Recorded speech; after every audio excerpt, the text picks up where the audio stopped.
Terus hingga tahun ke-9 Anda memiliki 60.000 member, totalnya member Anda adalah 88.000, tapi itu adalah pasukan inti. Dan yang lebih penting, 88.000 pasukan inti di 6, 7, 8, 9, 10 tahun ke depan itu bukan hasil kerja sendiri.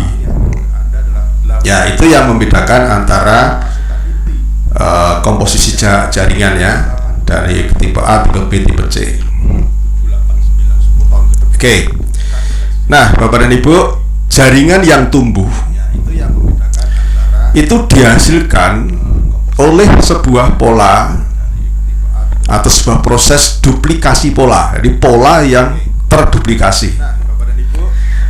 Agar terduplikasi, maka pola itu harus terprogram, yaitu terencana, terprogram, terjadwal, terukur, dan dibangun secara sengaja.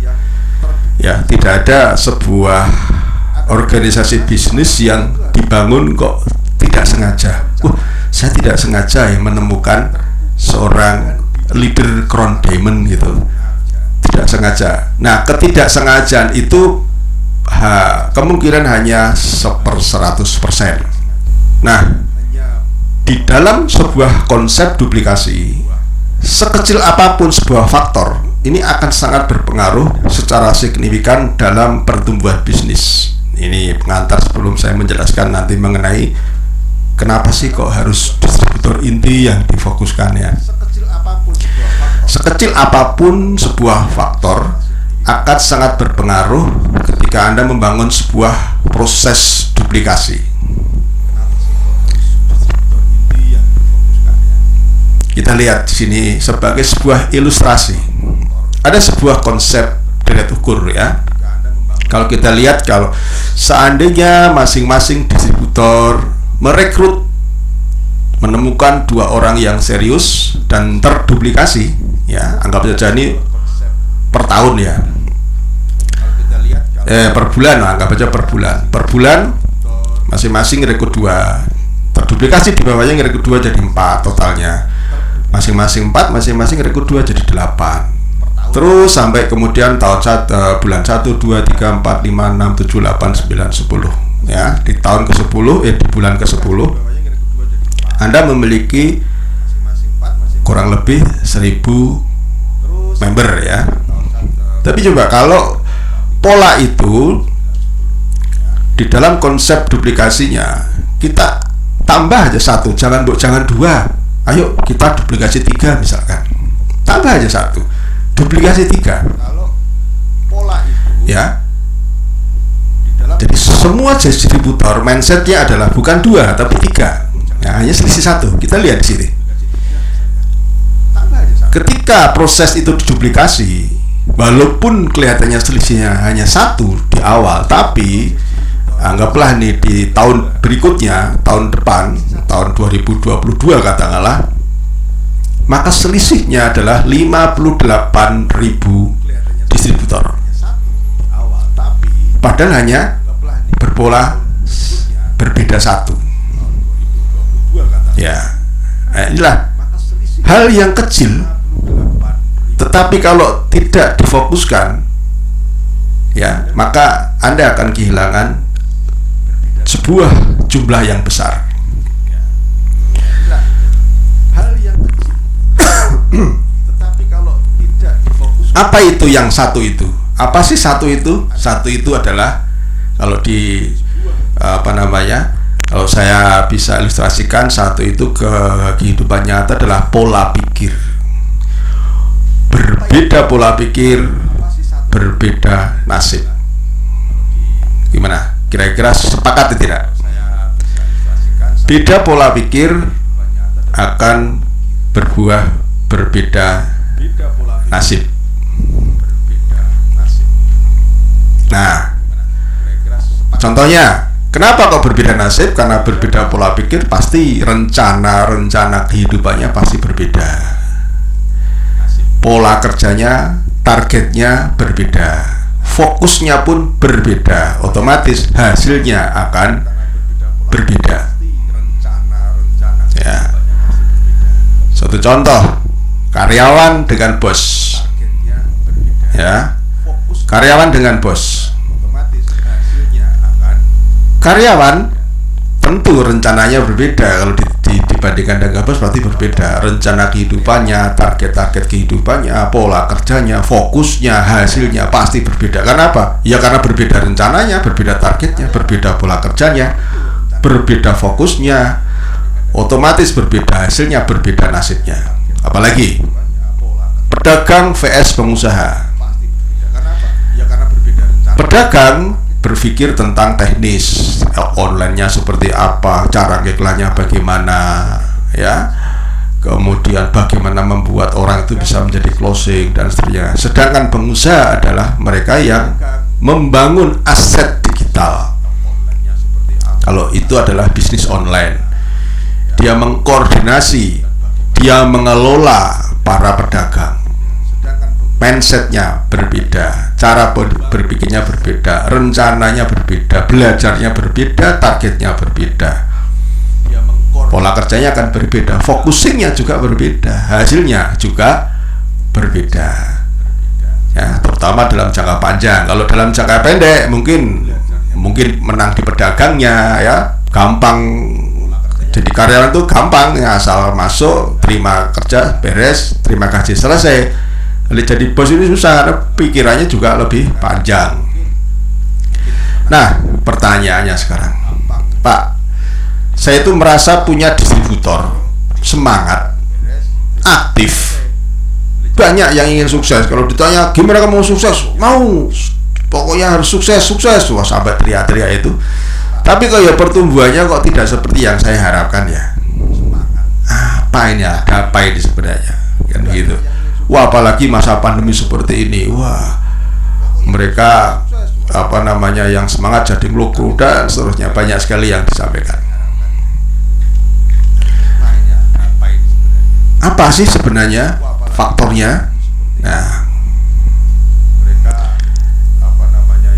kita sebelum menjawab nanti pertanyaan itu nanti Anda sendiri yang menjawab. Oke, ya.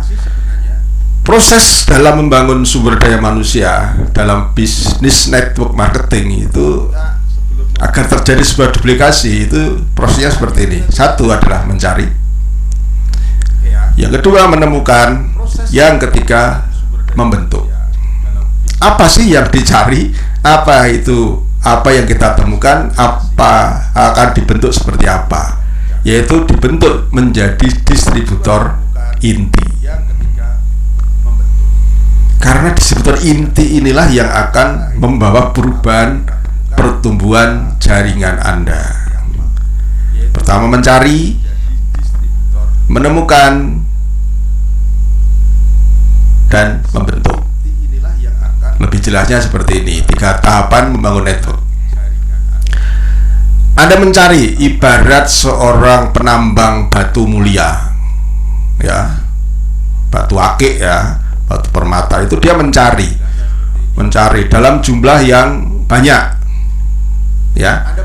Kalau di dalam konteks bisnis kita, mencari itu ada di mana aktivitasnya? Membuat daftar nama, melakukan prospecting, melakukan presentasi, lalu mensponsori, ya, bekerja melebar untuk memenuhi hukum rata-rata. Nah, dari sebagian kecil batu-batu yang kita dapatkan di alam, di lapangan tadi, itu Anda memilih sehingga Anda menemukan batu yang memiliki sifat yang baik, tetapi masih dalam bentuk yang tidak karu-karuan, ya, tapi ada semangat di situ. Nah, ini ibaratnya adalah Anda menemukan distributor yang semangat, ya. Semangat, pengen sukses, pengen merubah kehidupannya, ya. Nah, proses menemukan ini Anda harus melakukan proses pendampingan, follow up, mengobservasi. Apakah tipe orang yang saya sponsori ini tipe A, tipe B, atau tipe C? Jadi observasi itu Anda bisa mengambil sebuah kesimpulan. Nah, setelah Anda temukan ini, barulah kemudian dibentuk dengan cara bagaimana? Pendampingan di lapangan melalui pendidikan untuk tujuannya menjadi core distributor inti. Paham ya? Sampai di sini sebelum saya masuk ke topik. Baik. Lanjut lagi. Nah, tapi Bapak dan Ibu, kenapa kita harus membentuk? Menemukan saja tidak cukup. Tidak semua distributor yang semangat itu akan melakukan duplikasi yang Anda inginkan. Hanya distributor yang terdidik, terlatih menjadi distributor inti yang akan mampu melakukan aktivitas duplikasi yang Anda inginkan. Ya. Hanya distributor. Nah, Bapak dan Ibu perlu diketahui, tidak semua distributor yang Anda anggap semangat. Misalkan gini ya, ada seorang distributor yang tiba-tiba dia bisa ngerekrut 3 orang, 4 orang tanpa keberadaan Anda. Itu belum tentu menjamin akan terjadi proses aktivitas duplikasi, ya. Yang bisa menjamin distributor yang semangat tadi itu bisa melakukan duplikasi sampai sekian level, sampai bertahan dalam waktu yang lama, itu adalah mereka yang terdidik, terlatih menjadi distributor inti. Saya ulangi ya, ini karena ini penting. Tidak semua orang distributor yang Anda semangat tadi, yang Anda anggap semangat tadi, ya pembeliannya banyak, rekrutingnya bagus gitu kan, itu belum tentu menjamin kedepannya terjadi terus-menerus duplikasi yang bagus. Kecuali kalau Anda sudah merasa mereka Anda didik, Anda latih menjadi distributor inti yang militan. Nah, karena kecuali kalau Anda sudah di sini Bapak dan Ibu ya, hanya distributor intilah yang akan menduplikasi sebuah sistem bisnis yang akan membawa pertumbuhan secara terus-menerus. Hanya para distributor intilah yang akan menduplikasi. Karena apa? Ibarat distributor inti itu ya beribarat sebuah jembatan. Jembatan yang harus dilalui untuk menuju pulau impian yang ada di seberang sana. Nah, kalau Anda punya impian di seberang sana, suka tidak suka, mau tidak mau, Anda harus melewati sebuah jembatan. Dan tentu Anda tidak sendiri. Anda harus mengajak pasukan-pasukan Anda yang inti-inti itu melewati ini, ya, melewati jembatan yang namanya distributor inti. Selain itu tidak ada. Pengalaman saya kok nggak ada ya. Nah, walaupun distributor itu semangat, tapi kalau seorang diamond pun belum tentu bisa dianggap menjadi distributor inti, ya,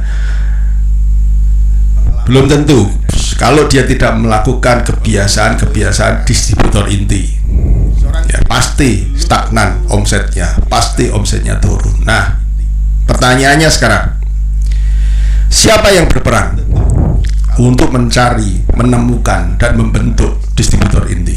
Siapa kira-kira?